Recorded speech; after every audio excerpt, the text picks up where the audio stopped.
이제 성령의 열매는 거의 다 외우시겠죠? 22절, 23절 같이 읽겠습니다.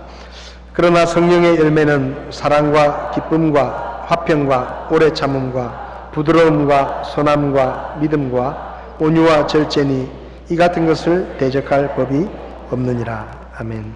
잠시 기도하시겠습니다. 살아계셔서 오늘도 우리에게 말씀하시며 우리가 하나님의 뜻대로 살기를 원하시는 아버지 하나님, 이 시간 저희들에게 친히 말씀해 주시고 우리가 하나님의 말씀을 들을 뿐만 아니라 믿게 하시고 순종할 수 있도록 저희들을 가르쳐 주시기를 원합니다. 부족한 종을 세우셨지만 하나님께서 종의 연약함을 감추시고 오직 하나님의 말씀만 선포되게 종을 써 주시옵소서. 우리 가운데 구원받지 못한 분이 있으면 말씀을 듣고 예수 그리스도를 믿어 구원에 이르게 하시고, 우리 가운데 위로가 필요한 자들 말씀을 통해 위로를 얻게 하시며, 우리 가운데 결단이 필요한 사람들 이 말씀을 듣고 믿음의 결단을 할 수 있도록 주께서 도와 주시옵소서. 예수님의 이름으로 기도했습니다. 아멘. 자리에 앉으시겠습니다. 주일 아침에 그리스도인이라는 주제로 저희들이 말씀을 나누는데 성령의 열매를 계속해서 나누고 있습니다. 다음 주 되면 이제 성령의 열매에 대한 말씀이 마쳐지는데요. 지난 2주 동안 절제에 대해서 말씀을 나눴습니다. 절제는 하나님의 말씀을 통해서 해야 할 것과 하지 말아야 될 것을 분별하고, 그리고 그 해야 할 것과 하지 말아야 할 것을 우리의 육신의 정욕과 또 감정들을 잘 통제해서 하나님이 원하시는 것을 행하는 것, 그것이 절제라는 말씀을 드렸습니다. 한마디로 말하면 선을 넘지 않는 것이다. 우리의 생각이 하나님의 말씀에 정해주신 그 경계선을 넘어가지 않는 것, 그것이 절제이고, 우리의 감정이 하나님이 말씀으로 정해놓으신 그 경계선을 넘어가지 않는 것이 절제다라는 말씀을 드렸습니다. 우리가 절제해야 될 것 중에 또 한 가지는 말입니다. 말. 그래서 그리스도인이라면 말을 절제해라 라는 제목으로 말씀을 오늘은 살펴보려고 합니다.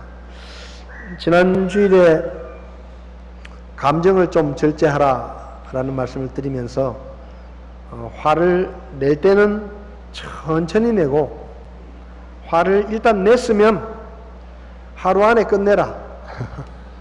하루를 넘기지 말고 하루 안에 해결을 해라. 제가 하는 얘기가 아니고 하나님의 말씀에 그렇게 말씀하셨으니까 해가지도록 화를 뿜지 마라 그랬는데, 어떻게 지난 일주일 동안 사시면서 잘 되던가요? 화를 좀 내셨습니까? 나는 일주일 동안 화를 한 번도 안 냈다. 그러면 손 들어보세요. 화를 한 번도 안 냈다. 네, 손 들어보시죠. 네. 존경할 만한 분들입니다. 자, 그러면 화를 내기는 냈는데 하루 안에 해결했다. 하루 안에만 해결했다. 손 들어보십시오. 네, 손 내리세요. 오늘 설교할 맛이 납니다. 왜냐하면 설교를 듣는 것도 중요하지만은 그 설교를 듣고 우리가 구체적으로 그 말씀을 우리의 삶에 적용하고 그 말씀이 우리의 삶 가운데 이루어지는 것이 중요한데, 오늘 일주일 동안 화를 한 번도 안 냈다 하시는 분도 있고, 화를 내긴 냈는데 하루 안에 해결했다 그런 분이 있으니까 설교를 잘 들으시는 것 같아서 오늘 설교할 맛이 납니다. 예수님을 믿고 구원을 받으면 생각이 바뀌어야 됩니다. 그러니까 예수 믿기 전과 예수 믿고 난 다음에는, 여러분이 성경을 보시면 성경에 나오는 사람들은 대부분 예수 믿기 전과 예수 믿고 난 다음이 다릅니다. 생각하는 게 다르죠. 지금도 마찬가지예요. 예수 믿기 전에는 어떻게 하면 돈을 많이 벌까? 어떻게 하면 잘 먹고 잘 살까? 이게 우리의 생각의 중심이라고 하면 구원받은 사람은 그런 생각은 버리고 무엇이 하나님의 뜻일까? 내가 어떻게 하는 것이 하나님이 원하시는 것일까? 그것을 생각해야 합니다. 그리고 생각이 바뀐 다음에는 말이 바뀌어야 됩니다. 여러분, 사람이 변한 것을 우리는 여러 가지 증거를 보고 알 수가 있는데 사실 생각이 바뀐 것은 사람들이 잘 모릅니다. 왜냐하면 생각만 계속 바뀌면 그게 말이나 행동으로 표현이 되지 않으면 저 사람이 바뀌었나 생각이 별로 안 들어요. 그런데 그 사람이 하는 말이 바뀌면 저 사람이 좀 변했구나 이런 생각을 하게 되고, 행동이 바뀌면 야, 저 사람 진짜 달라졌구나 이렇게 판단을 하게 되죠. 우리가 예수님을 믿고 구원을 받으면 생각만 바뀔 뿐만 아니라 우리의 말이 바뀌어야 됩니다. 여러분, 말이 얼마나 중요한지 아세요? 우리는 늘 말을 하기 때문에 말이 얼마나 큰 힘을 가지고 있고 또 말이 얼마나 중요한지를 사실 잘 생각하지 않습니다. 그래서 뭐 정치를 하는 사람들이나 연설을 하는 사람들이나 뭐 이런 사람들이나 말하는 기술을 좀 배워야지 우리 같은 평범한 사람은 뭐 그냥 말하면 되지 이렇게 생각하는데, 사실은 말이 굉장히 중요합니다. 제임스 답슨이라는 미국의 심리학자가 연구를 했는데 사람이 말을 하는데 하루에 얼마나 많은 말을 할까 나름대로 조사를 했는데, 일생 동안의 사랑이라는 그 책에서 남자는 하루에 25,000 단어 정도를 이야기하고요, 여자는 5만 단어 정도를 이야기한다. 확실히 남자보다는 여자가 말이 많다. 그 남자는 25,000 단어를 이야기한다는 거예요. 근데 여자는 5만 개 정도 단어를 이야기하는데, 중요한 것은 뭔가 하면 남자는 사회생활을 하면서 이 25,000마디 말을 거의 다 씁니다. 그러니까 집에 가면 별로 할 말이 없어요. 근데 아내는 별로 사람들 많이 안 만나니까 5만 단어를 말을 해야 이게 해소가 되는데, 말할 게 별로 없으니까 뭐 전화통 붙들고 한 2시간 이야기하고 또 뭐 친구한테 뭐 2시간씩 이야기하고, 이게 이유가 있어요. 그렇게 해서라도 말을 해야 되는 거예요. 근데 그래도 해결이 안 돼요. 그래서 남편이 퇴근을 하고 집에 들어오면 아내는 계속 말을 겁니다. 왜? 말을 해야 되니까. 근데 남편은 벌써 25,000개 말을 다 써버렸어. 그러니까 말하기가 귀찮은 거예요, 이제. 그 아내는 계속 이야기를 하려고 그러고 남편은 말을 안 하려고 그러는 거예요. 그래서 대부분의 여성분들이 하는 말이, 우리 남편은요 밖에 나가면 진짜 말을 잘하는데 집에 오면 말이 없어요. 그렇게 말을 해요. 근데 그게 사실이에요. 왜냐하면 밖에서 말을 많이 하고 나니까 이제 힘에 붙여가지고 집에 가서는 말을 별로 안 하는 겁니다. 근데 이렇게 많은 말을 하는데 의외로 말에 대해서 공부를 하는 사람이 별로 없어요. 어떻게 말을 해야 될지, 이럴 때는 어떤 말을 해야 될지, 그런 것들에 대해서 관심을 갖는 사람이 별로 없습니다. 왜냐하면 말이야 뭐 그냥 하면 되지 이렇게 생각을 하는데 그렇지 않습니다. 말이 얼마나 중요한가 속담만 봐도 알 수가 있어요. 말에 대한 속담이 굉장히 많습니다. 말 한마디로 천장빛을 갚는다. 예쁜 얼굴값 말로 깎는다. 가는 말이 고와야 오는 말이 곱다. 관 속에 들어가더라도 막말은 하지 마라. 이런 말도 있더라고요. 말 한마디가 대포할 만개도 당한다. 입은 삐뚤어져도 말은 바로 해라. 또 재밌는 게 있어요. 힘센 아이 낳지 말고 말 잘하는 애 낳아라. 그 힘센 아이 낳지 말고 말 잘하는 애를 낳아라. 이거 말고도 말에 대한 속담이 굉장히 많습니다. 그러니까 이 말이 굉장히 중요하기 때문에 말에 대한 교훈을 주는 속담들이 많다는 거죠. 잠언 18장 21절을 보면 사망과 생명이 혀의 권능 안에 있다. 사람이 죽고 사는 것이 혀에 달려있다. 혀에 달려있다.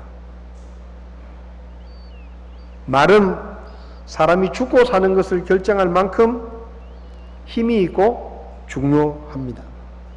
그런데 야고보서 3장 2절을 보면 말에 실수가 없는 사람은 완전한 사람이다. 그렇게 말하면서 말하는 게 진짜 힘들다. 그러니까 말을 실수하지 않는 것이 정말로 어렵다라고 성경은 이야기합니다. 그래서 하나님께서 구원받은 성도들이 어떤 말을 하고 어떤 말을 하지 말아야 될지에 대해서 하나님께서 경계선을 정해 놓으셨는데, 구원받은 사람은 그 하나님이 정해 놓으신 선을 넘어가지 말아야 돼요. 하지 말라고 한 말은 하지 않아야 되고, 하라고 한 말은 열심히 해야 됩니다. 근데 이게 거꾸로 되면 곤란해요. 선을 넘어가지고 하지 말아야 될 말을 많이 하고 해야 될 말을 별로 안 하면 하나님께 영광을 돌리는 삶을 살지 못하기 때문에 하나님께서 구원받은 그리스도인들은 어떤 말을 하고 어떤 말을 하지 말아야 되는지 말에 대한 경계선을 정해 주셨는데, 그 말씀들을 좀 살펴보려고 합니다. 그래서 저와 여러분들이 말할 때 선을 넘지 않도록, 그래서 우리의 말 때문에 하나님의 영광이 깎이는 일이 없도록 그렇게 했으면 좋겠습니다. 첫 번째로, 그리스도인들은 거짓말을 하지 말고 진실을 말해야 합니다. 요즘 여러분들도 보셨겠지만 오래전부터 우리나라에 청문회를 합니다. 근데 청문회를 하면 요즘 들어서 나타나는 현상 중에 하나가, 뭐 잘못한 것도 잘못한 거지만 거짓말을 하면 그걸 굉장히 중요하게 생각해요. 그러니까 그 사람이 뭘 잘못했다라는 것보다도 거기에 대해서 거짓말을 하면 더 심각하게 생각하는 거예요. 그러니까 이 거짓말이라는 것이 사람에 대해서 굉장히 부정적인 생각을 갖게 한다 하는 것을 우리는 볼 수가 있습니다. 믿지 않는 사람들이 거짓말을 해도 사람들은 화를 냅니다. 그리고 그 사람을 믿기 어려워하죠. 하물며 구원받은 그리스도인들이 거짓말을 하면 사람들이 우리를 믿기 힘들어지고, 그렇게 되면 결국은 우리가 전하는 예수님에 대한 복음, 천국과 지옥에 대한 너무나 중요한 이 말씀들을 사람들이 거짓말이라고 생각하게 된다는 거예요. 그래서 구원받은 성도들은 거짓말을 하지 마라 라고 에베소서 4장 25절에 말씀합니다. 그런즉 거짓말을 버리고 각 사람이 자기 이웃과 더불어 진리를 말하라, 그렇게 말씀합니다. 세상은 이렇게 말합니다. 좋은 게 좋은 거다,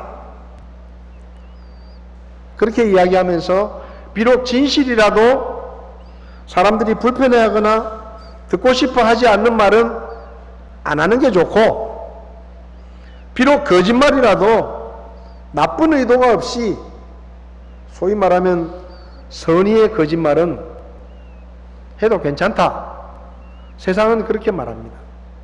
진실이라도 그 말을 사람들이 듣기 불편해하면 안 하는 게 좋다. 그리고 거짓말이라도 누군가에 도움이 되거나 특별한 나쁜 의도가 없으면 해도 괜찮다, 그렇게 이야기해요. 예를 들면 친구가 오랜만에 아주 백화점에 가서 비싸게 옷을 사입고 와서 옷을 입고 이렇게 말합니다. 아, 이번에 새로 옷을 하나 샀는데 나 어때? 그렇게 말하면요, 아무리 봐도 내가 볼 때는 안 어울려. 아무리 봐도 이건 안 어울리는 거예요. 그런데 진실로 말하면, 야, 그 너하고는 좀 안 어울린다, 왜 그런 옷 샀냐, 그렇게 말을 해야 돼요. 근데 그렇게 말하는 것보다는 뭐 괜찮네, 잘 어울리네, 그렇게 말하는 것이 더 좋다고 생각해요. 여러분은 어떠세요? 그게 더 좋은 것 같죠? 간이 안 맞는 음식을 내놓고 묻습니다. 여보, 음식 맛이 좀 어때? 근데 마음속으로는 이렇게 짜게 음식을 만들어 놓고 사람 먹으라고 주는 거냐? 그렇게 말하고 싶은데 그게 사실인데 너무 짜. 근데 그렇게 말하면 왠지 불편해하고 좀 기분 나쁘게 생각할 것 같으니까 정말 맛있어. 정말 맛있어. 와, 지금까지 내가 먹어본 된장찌개 중에 제일 맛있다. 그렇게 말하는 것이 더 좋다. 대부분의 사람들은 그렇게 생각해요. 근데 예수 믿는 사람은 그러면 안 돼요. 거짓말 하지 말아야 돼요.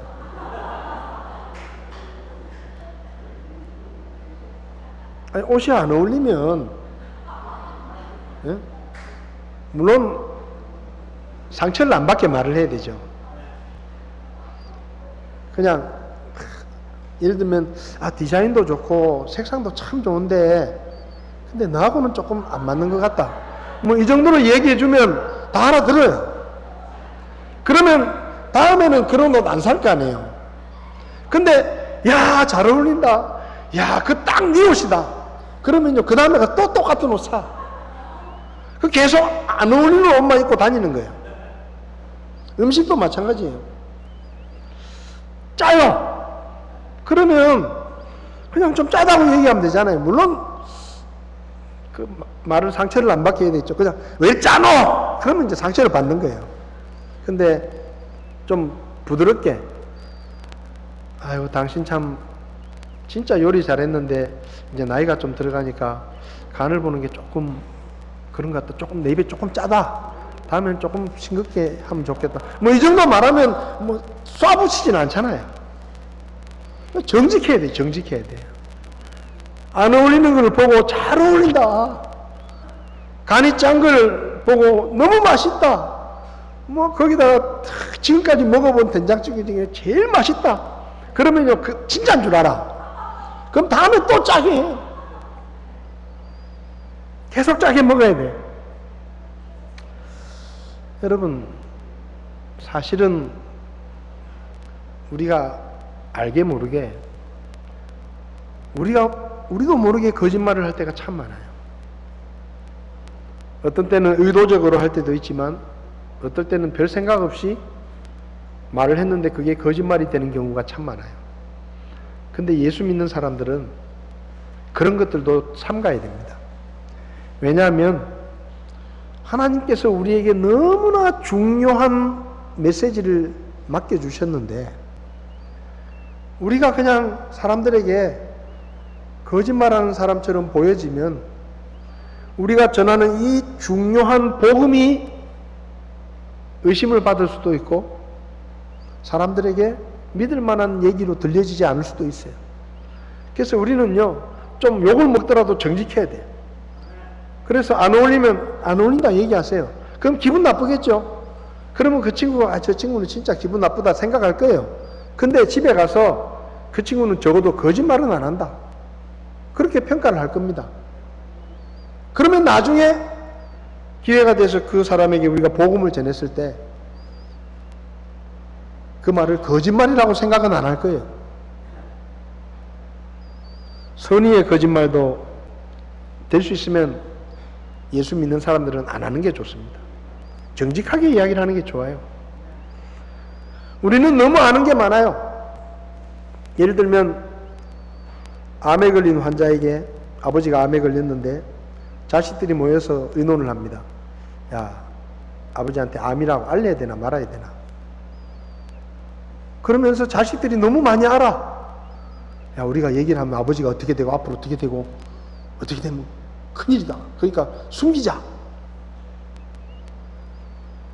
근데요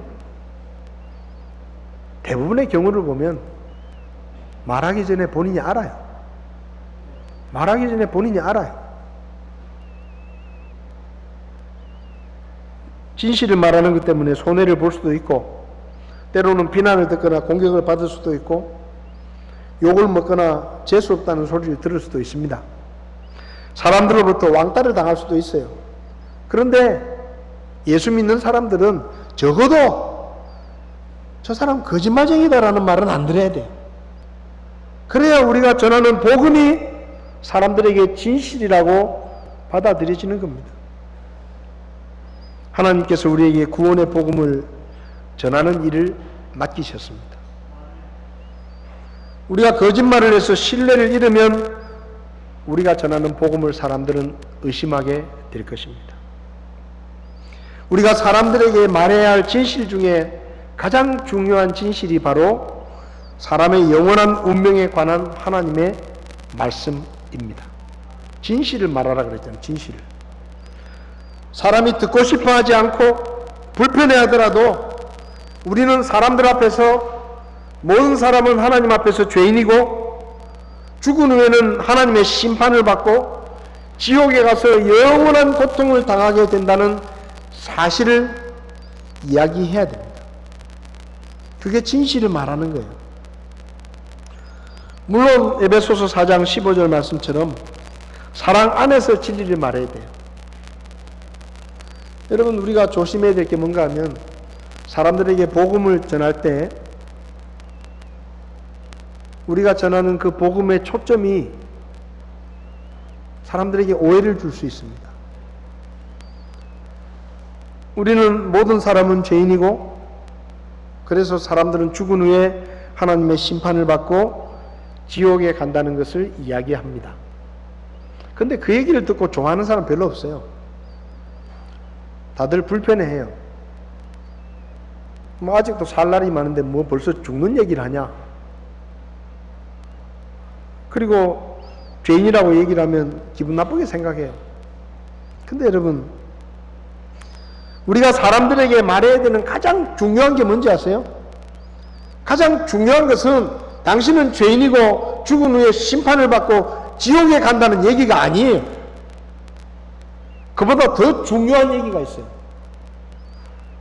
그보다 더 중요한 얘기는 뭔가 하면 하나님께서 그런 죄인을 사랑하셔서 하나뿐인 아들을 내어주시고 십자가에 죽게 하시고 그리고 그 예수 그리스도를 통해서 우리의 모든 죄들이 용서되었고 그 예수님을 구원자로 믿으면 누구든지 모든 죄를 용서받고 구원을 받고 하나님의 자녀가 되고 하나님의 나라인 천국에 갈 수 있다라는 것이 더 중요합니다. 그래서 전도할 때 믿지 않는 사람을 정죄하듯이 아주 날카롭게 죄를 지적하거나 지옥의 무서운 고통을 강조하면서 예수님을 믿으라고 강요하거나 협박하지 마세요. 그게 우리가 전해야 될 중요한 메시지가 아니에요. 그보다 더 중요한 것은 하나님의 사랑이고 하나님의 은혜입니다.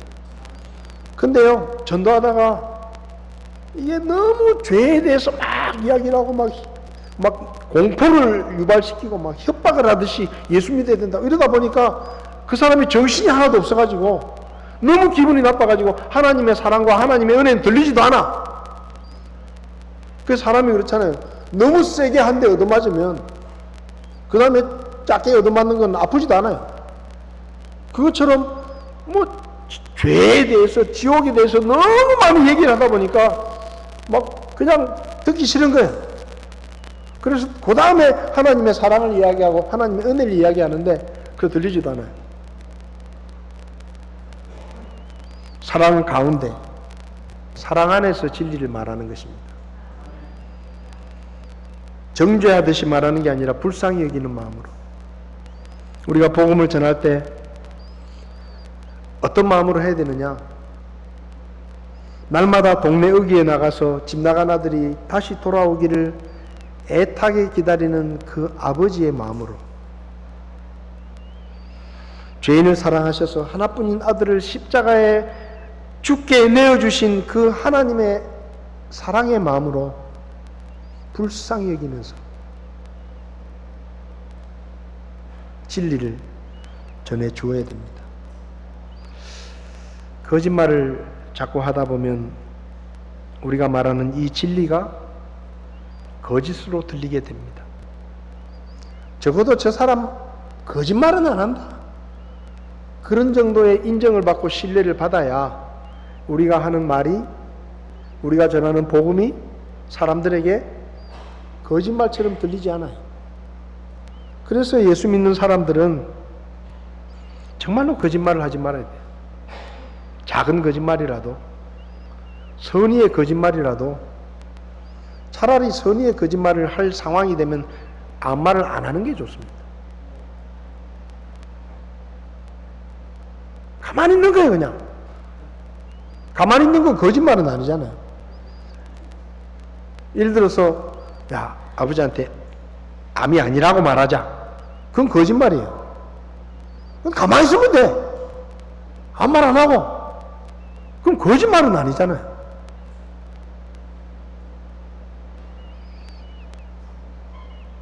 두 번째로, 그리스도인은 더러운 말을 하지 말고 세워주는 말을 해야 됩니다.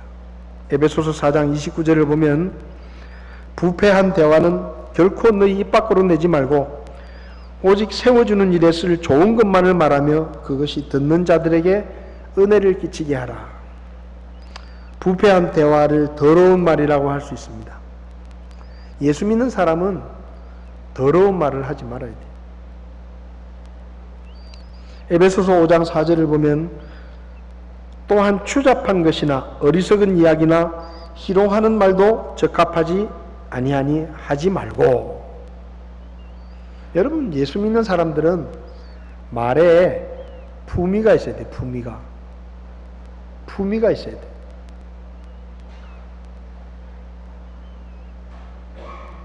여기서 말하는 더러운 말, 추잡한 말, 추잡한 말은 더러운 욕을 말합니다. 욕.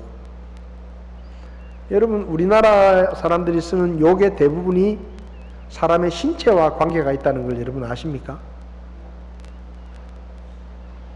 이게 더러운 말이에요, 사실은.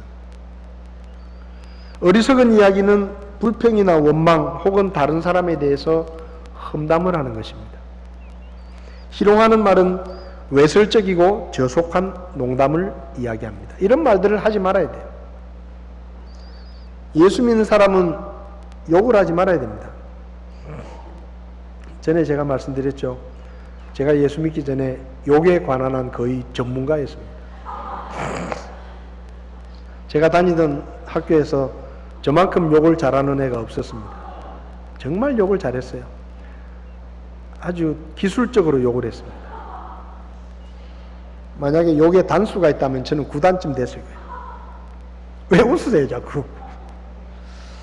근데 예수님을 딱 믿고 나니까 욕하는 게 이게 안 좋은 거예요. 전도하려고 그러니까, 야 임마, 네 욕하는 거나 고쳐라, 그러는 거예요. 또 수시로 욕이 막 튀어나오는 거예요. 늘 했으니까. 그래서 이게 전도하는 데 도움이 안 되겠더라고요. 그래서 제가 학교에 등교를 하면 가방을 딱 놓고 기도를 딱 시작합니다. 하나님, 오늘은 욕을 100마디만 하게 해주십시오. 그 다음 날은 하나님, 오늘은 욕을 99마디만 하게 해주십시오. 제가 100일 기도를 작정을 했습니다. 그래서 100일 동안 욕을 안 하게 해달라고 제가 기도를 했어요. 그래서 욕을 거의 끊었어요. 처음에 기도하니까요, 처음에 교실에 들어가서 딱 가방 놓고 기도하면 애들이 뒤에 와서 뒤통수를 딱 때려요. 뭐 하는 짓이고. 그럼 입에서 욕이, 그것도 기관단총으로 그냥 죽지 않은 만큼 쏘고 싶은데 참는 거예요.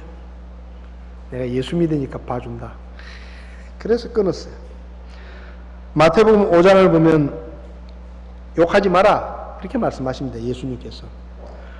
누구든지 자기 형제에게 라가라고 말하는 자는 공회의 위험에 처하게 되고, 누구든지 너 어리석은 자여 하고 말하는 자는 지옥불의 위험에 처하게 된다. 여러분, 욕하지 마세요. 여러분이 구원받은 사람이라고 하면 하나님이 주신 그 거룩한 입으로 더러운 욕을 하지 마세요. 우리나라 사람들은 진짜 욕을 잘해요. 애들하고 같이 한국 영화를 보고 있으면 조금 이제 뭐 형사들 영화라든지 뭐 액션 영화 이런 거 있잖아요. 대사의 80%는 욕이야. 뭐 선생도 욕하고 형사도 욕하고 교장 선생님도 욕하고 검사도 욕하고 판사도 욕하고 심지어 식당 할머니도 욕하고 욕 먹으면서 밥 먹는 게 좋다고 욕쟁이 할머니 국밥집을 찾아가는 나라는 전 세계에 우리나라밖에 없을 거예요. 야, 이 새끼야 밥 먹어라. 근데 그 말 듣고 싶어서 그 집에 가는 거야. 할머니 깍두기 네가 갖다 쳐먹어라. 근데 그 말이 좋다는 거예요. 일부러 찾아가요. 일부러 찾아가. 욕을 하지 맙시다. 예수 믿는 사람들은 욕을 하지 말아야 돼요. 혹시 욕을 즐겨 하시는 분들은 오늘 반성을 하시고 하나님 앞에 회개하시고 저처럼 백일 기도를 하시기 바랍니다. 따라합시다. 욕하지 맙시다. 왜 안 따라 하시는 분들 뭐예요? 따라합시다. 욕하지 맙시다. 예수 믿는 사람들은 세상 사람들이 쓰는 그런 추잡한 욕들을 하지 말아야 돼요. 두 번째는 다른 사람을 헐뜯는 험담을 하지 말아야 됩니다. 험담은 누군가를 나쁘게 보이게 하려고 자기가 알고 있는 그 사람의 잘못이나 실패 혹은 감추고 싶은 비밀을, 중요한 것은 이거예요. 그 사람의 허락 없이 다른 사람에게 퍼뜨리는 겁니다. 잠언 11장 13절을 보면 소문을 퍼뜨리는 자는 남의 비밀을 드러낸다, 은밀한 일들을 드러낸다, 그렇게 말해요. 왜 험담을 하는지 아세요? 다른 사람을 깎아내려야 내가 더 높아진다고 생각하기 때문입니다. 여러분, 사람들이 참 이상해요. 자기가 열심히 하고 자기가 노력을 해가지고 사람들에게 인정을 받는 것보다 다른 사람을 깎아내리고 자기가 인정을 받는 게 더 쉽다고 생각해요. 사실 쉬운 거예요. 그래서 자기가 열심히 하고 실력을 쌓아서 사람들의 인정을 받으려고 하기보다는 딴 사람을 깎아내리고 같이 입사를 했는데 내가 더 열심히 일을 해서 상사들한테 인정을 받아야지, 이게 아니고 나하고 같이 들어온 그 녀석을 깔아뭉개고 그 녀석을 깎아내리고 험담을 하면 내가 더 돋보인다고 생각해요. 예수 믿는 사람은 절대 그렇게 생각하면 안 됩니다. 예수 믿는 사람은요, 내가 잘해서 인정받으려고 해야 돼요. 남을 깎아내리고 남을 험담해가지고 내가 더 돋보이려고 하지 말고, 그건 하지 말아야 되는 거예요. 선거 때만 되면 재밌어요. 저는 선거 유세를 가급적이면 듣는 편입니다. 왜냐하면 들어야 알잖아요. 근데 재밌어요. 저를 뽑아주시면 제가 이렇게 저렇게 열심히 하겠습니다. 처음엔 그렇게 말해요. 처음에는 선거전을 초반기에는 그렇게 말을 해요. 후보들마다 대부분 그렇게 말해요. 근데 중반기를 넘어서면 그런 말 안 해요. 저 사람 뽑으면 망합니다. 자기를 뽑아달라는 얘기가 아니에요. 저 사람을 뽑지 말라는 거예요. 저 사람은 사기꾼이고 저 사람을 뽑으면 안 됩니다. 그렇게 바뀌어요.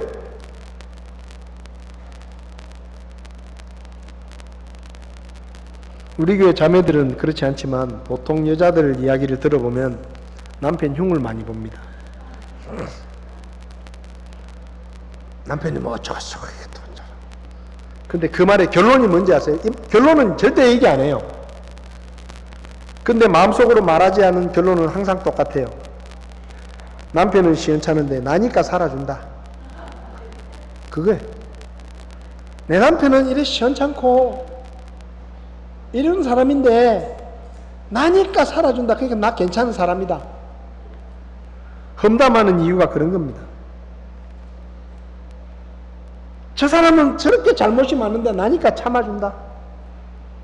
여러분, 예수 믿는 사람은 그런 말 하지 말아야 돼요. 험담하지 마세요. 누군가에 대해서 잘못된 이야기나 비밀을 이야기하고 싶으면 허락을 받고 와서 허락을 받고, 내가 당신에 대해서 당신의 잘못을 누구한테 이야기를 하고 싶은데 해도 되냐? 전화해가지고 허락을 받다. 전화가 힘들면 카톡이라도 해. 그리고 상대방이 해도 괜찮다 그러면 하세요. 근데 아무 답이 없어도 하면 안 돼. 제가 얘기했죠. 다른 사람의 잘못이나 실수, 부끄러운 비밀을 그 사람의 허락이 없이 다른 사람에게 퍼뜨리는 건 전부 험담입니다. 예수 믿는 사람은 그런 말 하지 말아야 돼요.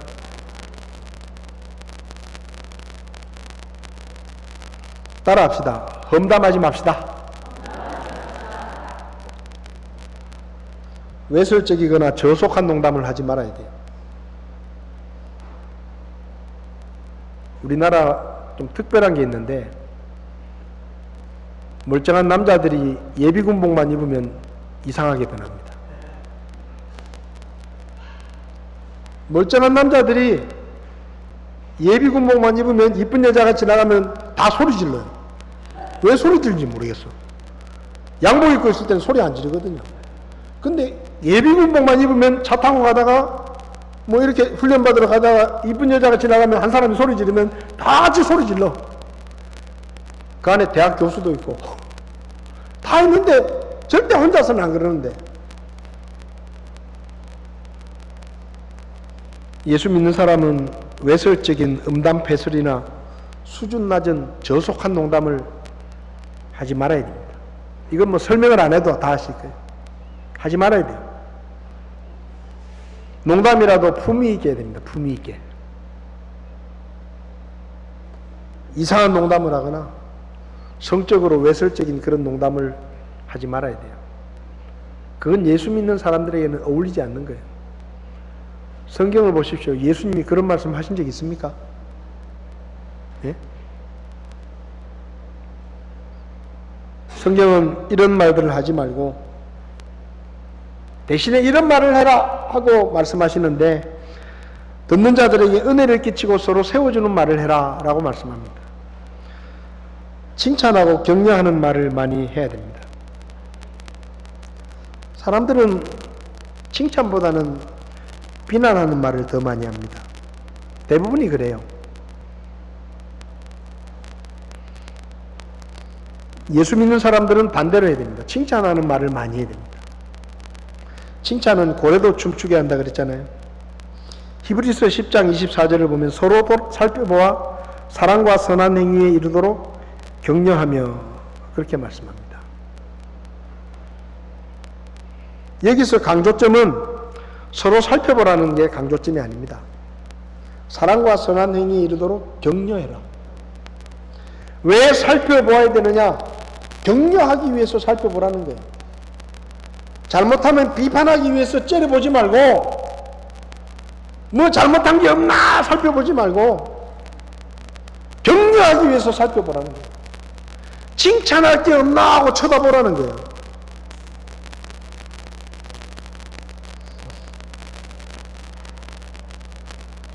사람들은 다른 사람의 장점을 보고 칭찬하고 격려하기보다는 딴 사람의 잘못이나 약점을 보고 비판하는 것을 더 좋아합니다.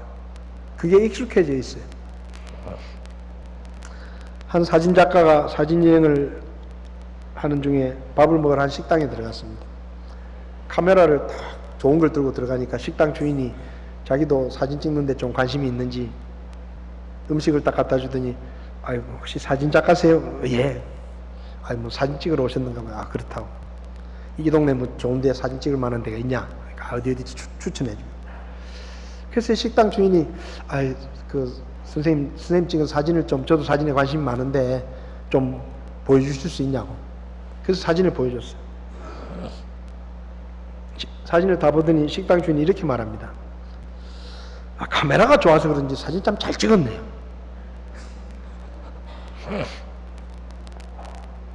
무슨 말인지 아시겠죠? 그냥 사진 참 잘 찍었네 하면 돼. 근데 꼭 앞에 한마디 붙여요. 카메라가 좋아서 그런지 사진 잘 찍었네. 이 사진 작가가 식사를 다 하고 계산을 하면서 한마디를 딱 합니다. 냄비가 좋아서 그런지 찌개가 참 맛있네. 여러분, 사실 우리가 이게 반대로 였다면 얼마나 좋겠어요. 카메라는 시원찮은 것 같은데 사진 정말 잘 찍으시네요. 얼마나 기분 좋겠어요. 식당은 허름한데 음식이 어떻게 이렇게 맛있어요? 그렇게 말하면 훨씬 더 기분 좋잖아요. 이런 데서 장사하실 분이 아닌데.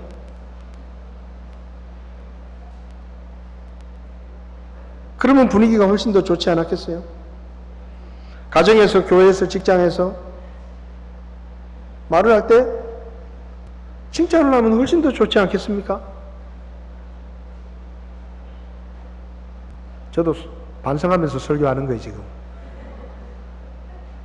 저도 우리 애들한테 칭찬 인색한 것 같은데. 성적을 받아오면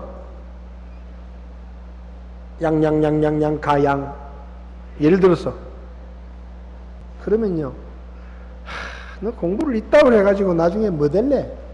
그렇게 말하기보다, 야, 아빠가 말했잖아, 한 과목에 너무 집중하지 말라고.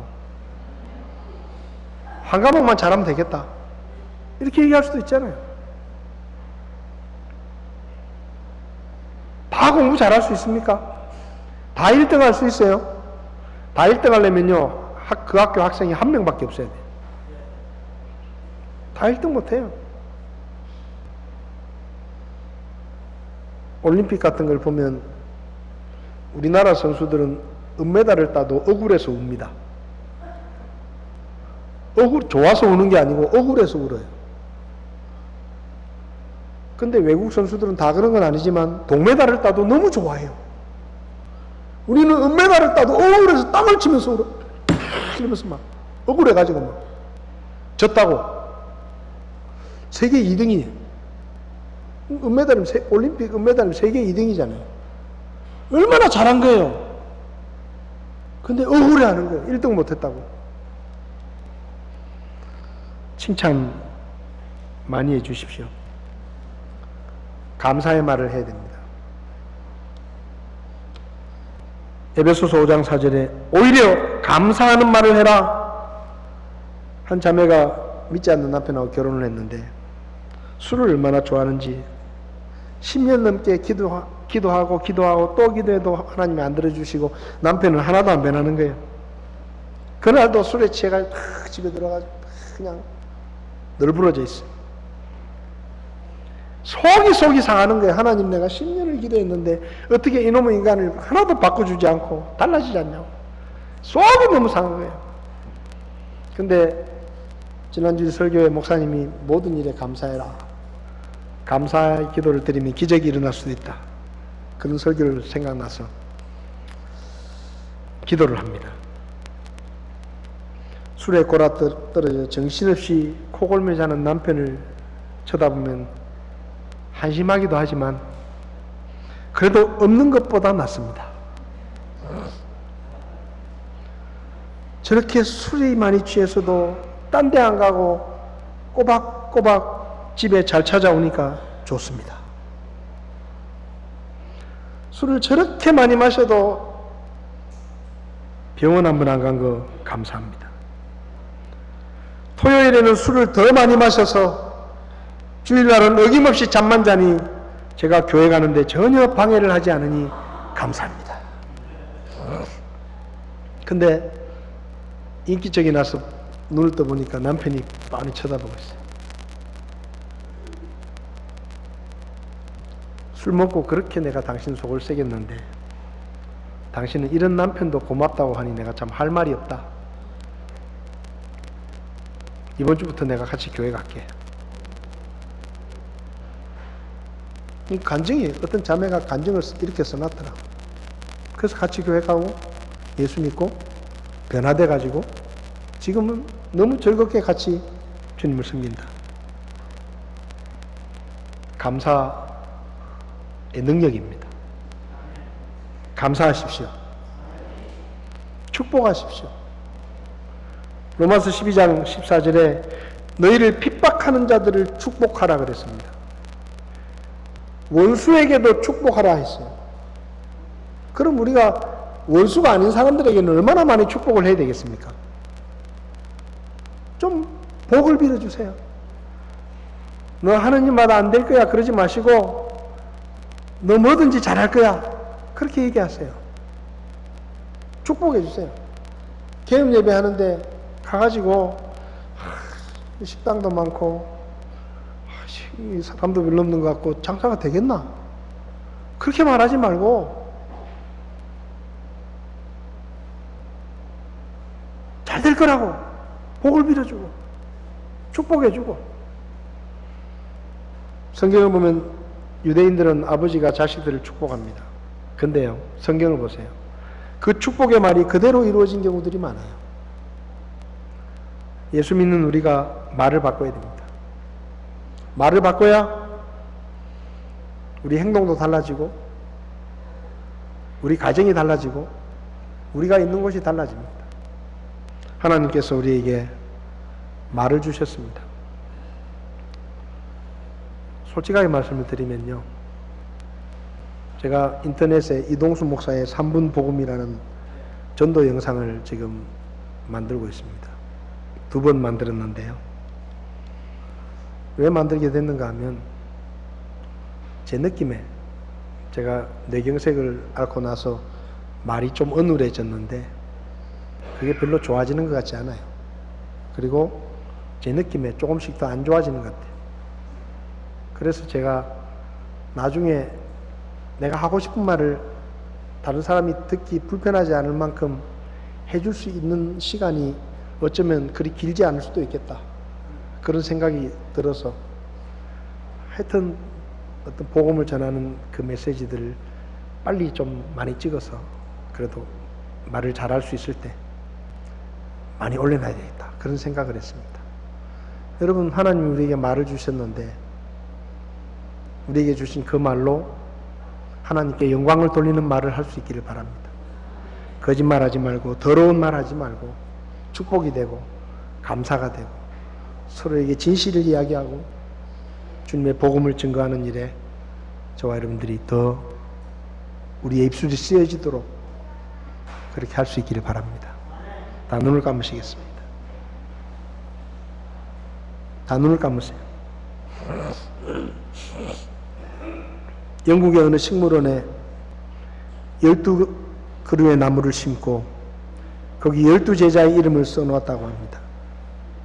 근데 가룟 유다의 명패가 붙어있는 나무가 자꾸 시들시들해지고 죽는 거예요. 그래서 식물원 관계자가 이상하게 생각해서 그 나무를 지켜보았습니다. 사람들이 지나가면서 가룟 유다라는 이름이 붙은 나무에 욕을 합니다. 비판을 합니다. 나무가 죽더라는 거예요. 여러분, 하나님께서 우리에게 말을 주셨습니다. 그 말로 다른 사람에게 축복을 끼치고 은혜를 끼치고 하나님께 영광을 돌릴 수 있는 말들을 많이 하시기 바랍니다. 그리고 복음을 전하는 일을 더욱더 힘쓰시기 바랍니다. 혹시 여러분 가운데 목사님, 제가 교회 나왔지만 아직 저는 예수님을 믿지 않습니다. 저는 예수님을 저의 구원자로 믿고 죄 용서만 받은 적이 없습니다. 저는 오늘 죽으면 천국 갈 확신이 없습니다. 그런데 오늘 설교를 들으면 제가 예수님을 믿겠습니다. 그런 분 계십니까? 저도 예수님을 믿기 원합니다. 그런 분 계시면 오른손을 잠깐 들어주시면 제가 기도해 드리겠습니다. 아직 구원의 확신이 없으신 분, 구원받지 못하신 분, 천국 갈 자신이 없는 분, 예수님을 믿어야 구원을 받을 수 있습니다. 예수 믿겠습니다. 그런 분 계시지 않습니까? 손을 들어주시면 제가 기도해 드리겠습니다. 여러분의 말은 어떻습니까? 여러분은 은혜를 끼치는 말을 하고 있습니까? 앞으로 그렇게 하나님께 영광을 돌리는 말을 할 수 있기를 바랍니다. 고마우신 주님, 우리에게 말할 수 있는 입을 주시고 말할 수 있는 능력을 주셨는데 우리가 이 말로 더러운 말들을 하지 않게 하시고 하나님께 영광이 되는 말을 할 수 있도록 도우시며 예수 그리스도의 복음을 증거하는 일에 더 열심히 사용할 수 있도록 저희를 도와주시옵소서. 우리가 하는 말 때문에 하나님의 복음이 거짓되게 의심받지 않게 하시고 우리가 하는 말 때문에 하나님의 영광이 가리워지지 않도록 저희들을 도와주시기를 원합니다. 예수님의 이름으로 기도했습니다. 아멘. 이 시간에 우리 임재훈 형제님 부부 앞으로 오시고요. 어디 계세요? 임재훈 형제님 네, 앞으로 오시고 김태숙 자매님도 앞으로 좀 나오세요.